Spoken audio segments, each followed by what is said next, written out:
Introduction: the Mongol steppes and the rise of Genghis Khan. The vast, windswept steppes of Mongolia seemed an unlikely birthplace for an empire. These harsh grasslands stretching across Central Asia were home to nomadic tribes. Life was a constant struggle for survival, with scarce resources and brutal weather conditions. It was in this unforgiving environment that a leader emerged, a man destined to unite the Mongol tribes and forge a powerful empire.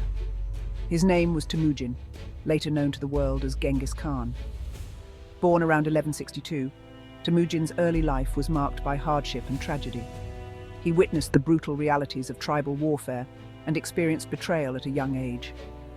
His father, a tribal chieftain, was poisoned by a rival clan, leaving Temujin and his family to fend for themselves. Despite these challenges, Temujin possessed an indomitable spirit and a keen intellect.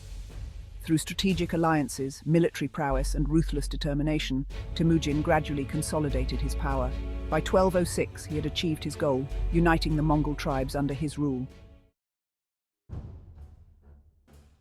The Mongol conquests, a torrent across Asia and Europe. With the Mongol tribes united, Genghis Khan embarked on military campaigns that were breathtaking in scope and terrifying in effectiveness.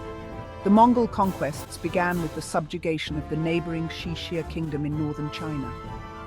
The Jin dynasty of northern China, a far more formidable opponent, was the next target. The Mongols, masters of siege warfare, overcame the Jin's fortified cities, culminating in the capture of their capital, Zhongdu, modern-day Beijing, in 1215. From China, the Mongol armies swept westward, their horses' hooves thundering across the steppes of Central Asia. The Khwarezmian Empire, a powerful Persianate empire, was the next to face the Mongol onslaught. The Mongols, enraged by the treachery of the Khwarezmian Shah, waged a war of unprecedented brutality. The Mongol advance continued westward, reaching Eastern Europe by the 1220s. The speed and ferocity of the Mongol conquests left the world in awe and terror, ushering in a new era of Mongol dominance. Military prowess, the art of Mongol warfare. The Mongol Empire's astonishing success in battle was no accident. Raised on horseback from a young age, they were expert horsemen and archers, capable of covering vast distances and delivering devastating ranged attacks. Their military tactics were also far ahead of their time. The Mongols mastered the art of deception, often feigning retreats to draw their enemies into carefully prepared ambushes. They were masters of siege warfare as well, employing sophisticated techniques and weaponry, including gunpowder, to overcome even the most fortified cities. Discipline and organization were central to the Mongol war machine. The Mongol army was organized into decimal units, allowing for efficient command and control. This level of organization, combined with their superior mobility and firepower, allowed the Mongols to outmaneuver and overwhelm their enemies. Another key factor in the Mongol military success was their psychological warfare. The Mongols often instilled terror in their enemies before a battle even began. Governing the empire, Mongol administration and law. The Mongols were not just conquerors, they were also pragmatic rulers who understood that the longevity of their empire depended on effective administration and the establishment of law and order. Genghis Khan, despite his fearsome reputation as a warrior, was also a shrewd statesman who laid the foundations for a remarkably efficient and, for its time, relatively tolerant empire. One of Genghis Khan's most significant innovations was the creation of a unified legal code known as the Yasa. This code, based on Mongol customary law but incorporating elements from other legal traditions, aimed to establish a common set of rules and punishments throughout the vast empire. To administer their vast domain, the Mongols relied on a system of centralized authority with regional governors. The Mongols also established a sophisticated postal system known as the Yam, which facilitated communication and the movement of goods and information across the empire. Despite their reputation for brutality in war, the Mongols often showed pragmatism and even benevolence in their rule. The Silk Road, a bridge between East and West. The Mongol conquests had a profound impact on the Silk Road, the ancient network of trade routes that connected East Asia with Europe and the Middle East. The Mongol conquest of much of Asia created the largest contiguous land empire in history, encompassing almost the entirety of the Silk Road. This unprecedented political unity brought about a period of peace and stability along the Silk Road that had not been seen for centuries. The Mongols, understanding the economic benefits of trade, actively encouraged and protected merchants and travelers. As a result of this Pax Mongolica, the Silk Road experienced a golden age. Cultural fusion, the Mongol impact on art, language, and thought. The Mongol Empire, while often remembered for its military conquests, also left an indelible mark on the cultural landscape of Eurasia. The Mongol court, a melting pot of cultures, fostered an environment of intellectual exchange and artistic innovation. The Mongols, despite their nomadic background, proved to be enthusiastic patrons of the arts, incorporating elements from the cultures they encountered into their own artistic traditions. The Mongol conquest of China, for example, had a profound impact on both cultures. Mongol rulers, particularly Kublai Khan, were fascinated by Chinese art and architecture. They commissioned the construction of grand palaces and temples, blending traditional Mongol motifs with Chinese architectural styles. The Mongols also played a significant role in the transmission of knowledge and technology across Eurasia.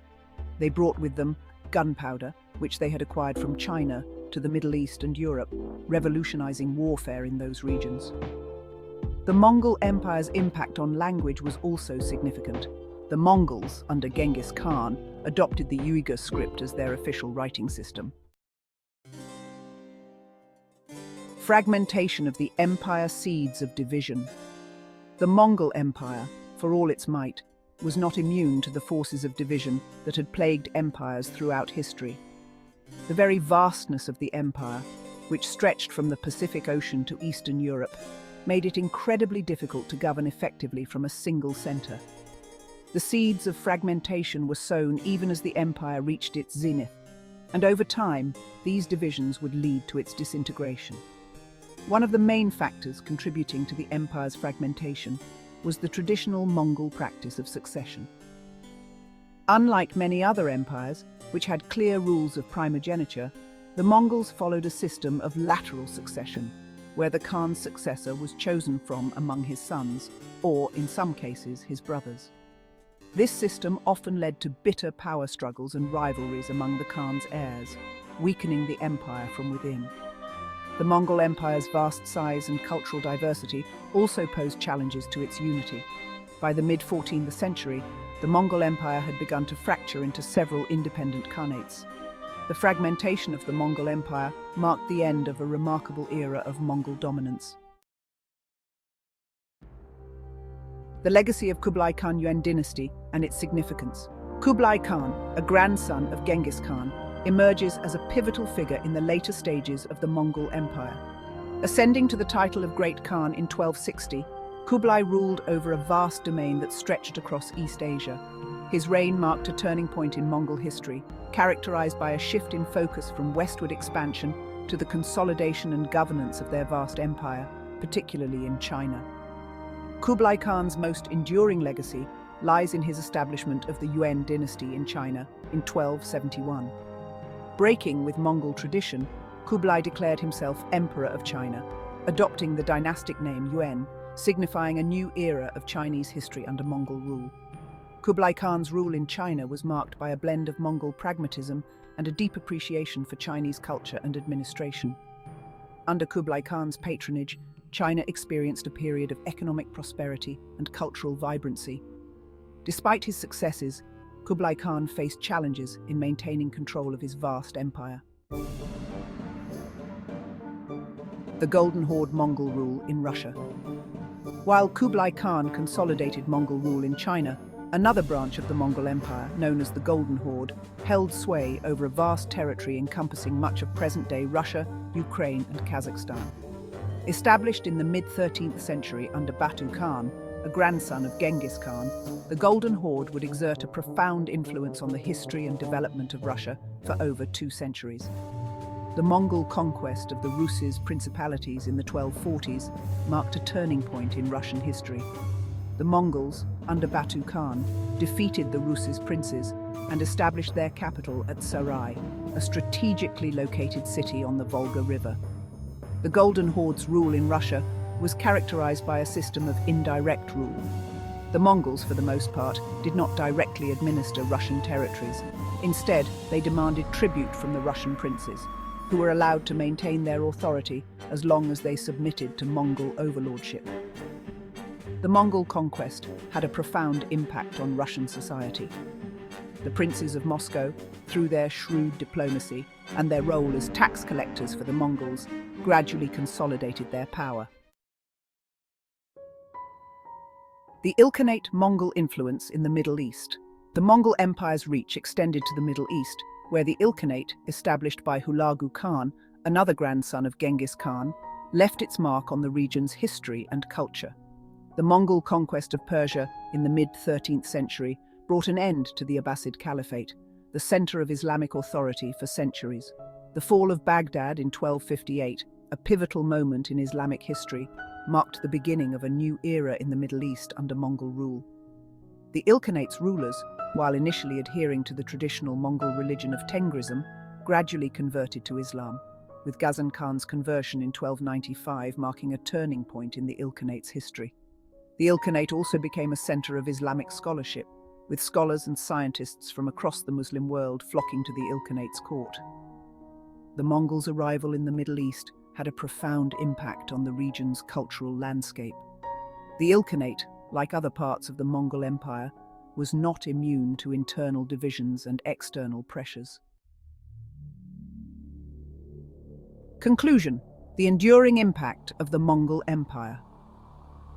The Mongol Empire, though relatively short-lived, left an indelible mark on the course of world history. Their conquests brought about immense destruction and upheaval, but they also ushered in an era of cultural exchange, trade, and technological innovation. The Pax Mongolica, a period of relative peace and stability within the empire's borders, facilitated trade and cultural exchange along the Silk Road. The Mongols' tolerance of religious diversity and their patronage of the arts and sciences contributed to a flourishing of culture and knowledge within their empire. Their empire, though long gone, continues to fascinate historians and capture the imagination, a testament to the enduring